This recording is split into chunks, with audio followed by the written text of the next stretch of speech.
মানিকগঞ্জে আবারও অপারেশনের পর রোগীর মৃত্যু।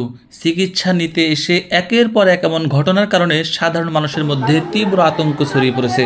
স্বজনেরা চিকিৎসক ও হাসপাতালের বিরুদ্ধে গাফিলতির অভিযোগ তুলেছেন। জানা গেছে, গত বৃহস্পতিবার বাসস্ট্যান্ড এলাকার চাঁদের হাসি হাসপাতালে শিবালয় উপজেলার তেওতা গ্রামের কোহিনুর বেগমকে পিত্তথলির পাথর অপারেশন করা হয়। অপারেশনটি করেন জেলা সদর হাসপাতালের junior consultant doctor Ferdous Raihan. Anaesthesia দেন সিঙ্গার উপজেলা স্বাস্থ্য কমপ্লেক্সের junior consultant doctor Rajibul Islam. অপারেশনের পরপরই রোগীর অবস্থার অবনতি হয়। অপারেশন থিয়েটার থেকে বের করার সময়ই তার অবস্থা গুরুতর ছিল।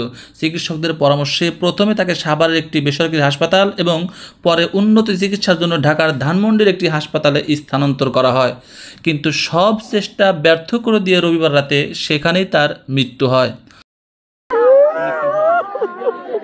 ভুক্তভোগী স্বজনেরা বলেন, পিত্তথলি পাথর অপারেশনের জন্য নিয়ে গেছিলাম চাষির হাসি, বর্তমান চাঁদের হাসি আর কি হাসপাতালের নাম।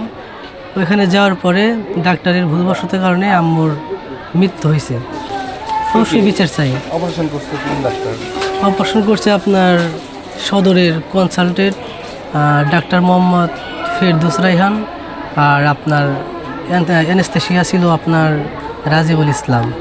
এরা আমার মায়ের প্রস্তুত না করে হয়তো অজ্ঞান করছে, প্রস্তুত না করে অপারেশনের দিকে আগায় গেছে, এর জন্যে।